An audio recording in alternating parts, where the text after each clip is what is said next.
dari ya teman-teman sekalian, mohon fokus kawan-kawan sekalian, mohon fokus. Bahwasanya di tafsir risalah itu ada beberapa pembahasan yang kami ajukan, yaitu ada 8. Yang pertama itu tafsir surah An-Nahl ayat 36, yang artinya sesungguhnya Allah telah mengutus Rasul pada setiap umat untuk menyerukan sembahlah Allah dan jauhilah tauhid itu. Maka di antara umat itu ada orang-orang yang diberi petunjuk oleh Allah, dan ada pula di antara orang-orang yang telah pasti kesesatan baginya. Maka berjalan kamu di muka bumi dan perhatikanlah bagaimana kehidupan orang-orang yang mendustakan Rasul. Bahwa juga Allah sudah memberikan informasi, memberikan sebuah garis besar bahwa Allah juga mengutus sebuah nabi ataupun beberapa nabi di sebuah kaum yang memang jauh dari akidah, iman dan sebagainya, jauh dari Islam. Inilah Allah mengutus bahwasanya kitab-kitab yang diutus, yang diturunkan kepada ulul azmi kita, terutamanya kepada Nabi Daud, Nabi Isa, Nabi Musa, itu tidak cukup. Tidak lepas harus diutus langsung. Bahwa risalah-risalah itu tidak cukup hanya sebatas dari kitab, tidak cukup hanya sebatas dari tulisan. Bahwa harus penting adanya aksi di dalamnya, harus penting adanya perilaku yang harus untuk dilaksanakan itu. Di sini ada surah Al-Jumu'ah, yang artinya dialah yang mengutus kepada kaum yang buta huruf, seorang rasul di antara mereka yang membacakan ayat-ayatnya kepada mereka, mensucikan mereka dan mengajarkan mereka kitab dan hikmah. Inilah luar biasa Rasulullah SAW, bahwa dia tidak bisa membaca Al-Quran, tidak bisa menulis Al-Quran, tapi dia bisa mengajarkannya. Dia bisa menjadi suri tawadan. Bahkan begitu banyak rintangan yang dia lalui, bisa menjadi sebagai acuan kepada kita semua, bisa menjadi pedoman kepada kita semua. Bahwa pernah ada Ustaz pernah mengatakan bahwa ada itu beberapa ada pembagian 3 jenis keimanan. Yang pertama adalah saya paham terkait kaidah bahasa Arab, saya tafsirkan kepada Indonesia. Yang sampaikan Ustaz pun tahu, makanya saya dengarkan dari beberapa Ustaz juga. Jadi iman itu ada dibagi 3. Yang pertama adalah iman yang tetap, yaitu iman dia tidak berkurang dan tidak naik. Ini namanya iman tetap. Ini hanya ada kepada para malaikat. Bahwa para malaikat itu ketika diciptakan, bahwa ketika Allah menyuruh dia bersujud, dia tidak akan bangkit sebelum Allah menyuruh dia bangkit. Ini iman dia. Ketika Allah mengatakan A, dia akan A. Ketika Allah mengatakan B, dia akan B. Tidak ada tambahan iman, tidak ada kurangnya iman. Kalau dia disuruh sujud 200 tahun sebagainya, dia akan sujud 200 tahun. Inilah yang menandakan iman malaikat itu tidak pernah turun dan tidak pernah berkurang.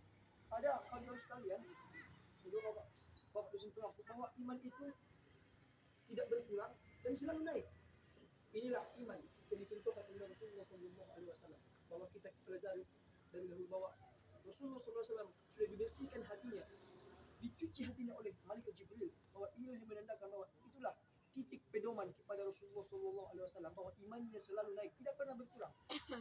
Itulah menandakan dia sebagai pedoman. Bahwa ada yang ketiga adalah iman yang selalu berkurang dan juga selalu bertambah, tidak pernah tetap. Itulah imannya kesebagian umat manusia, bahwa iman itu tidak selamanya tetap dan juga tidak selamanya berkurang dan tidak selamanya bertambah. Inilah iman kepada seorang manusia, bahwa tidak lepas dari. Inilah pentingnya dakwah yang menyampaikan, menyuruh untuk berbuat kebaikan, mencegah untuk berbuat kemungkaran. Terutama kita kawan-kawan sekalian, ketika ada kesalahan di dalam diri saya dan di kawan-kawan sekalian, kita wajib hukumnya untuk memberikan nasihat dan sebagainya. Inilah pentingnya kita sesama umat muslim, bukan hanya sesama muslim kita mencegah, tapi juga kepada kawan-kawan kita yang di luar dari agama Islam. Inilah pentingnya mempelajari tentang ayat-ayat risalah. Ada inti, ada pahala jariah yang kita dapatkan ketika kita mempelajari pentingnya ayat-ayat tentang risalah. Ada juga tafsir surah Al-Hajj. Bismillahirrahmanirrahim. Allahu yastafi minal malaikati rasulan minan nas. Inna sami'un basir.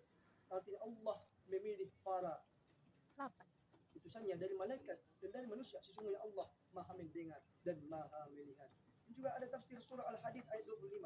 Sesungguhnya kami telah mengutus Rasul kami dan membawa bukti yang nyata dan telah kami turunkan kepada mereka bersama kitab-kitab dan neraca keadilan. Bahwa Allah itu juga memberikan risalah kepada nabi-nabi, tidak lepas hanya sebagian kitab, tapi segala apa yang terjadi di kaum itu, permasalahan yang terjadi kaum itu disangkutkan Allah dengan isi yang disampaikannya, bahwa itulah yang menjadi pedoman terhadap suatu kaum itu.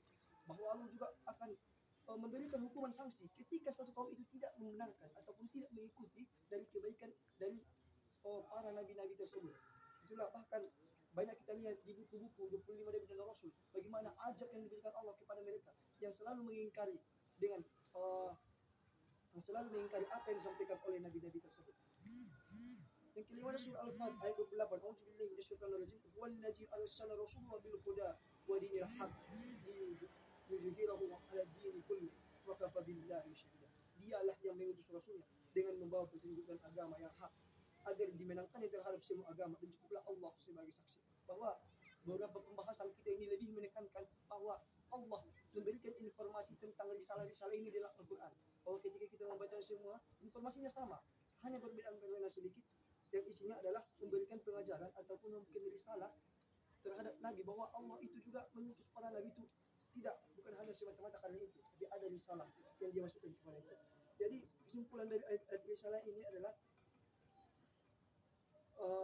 beberapa di antara tugas yaitu menyampaikan risalah Allah Ta'ala dan wahyunya, menyampaikan kabar gembira dan memperingatkan manusia dari segala kejelekan, memperbaiki jiwa dan mencucikannya, meluruskan pemikiran dan akidah yang menyimpang, menyampaikan ajaran tauhid, menyatukan iktikad dan keyakinan umat bahwasanya Allah Subhanahu wa Ta'ala adalah Zat Maha Kuasa, mengajarkan kepada umatnya tentang berita-berita gaib sesuai dengan ketentuan-ketentuan yang digariskan oleh Allah Subhanahu wa Ta'ala, dan Muhammad adalah Rasul terakhir. Inilah sebenarnya penutup ataupun kesimpulan dari ayat-ayat tentang risalah tersebut. Lalu Muhammad itu sekali-kali bukanlah bapak dari seorang laki-laki di antara kamu, tetapi dia adalah Rasul, dia adalah pemimpin dan penutup para nabi, dan dialah Allah Maha mengetahui segala sesuatu.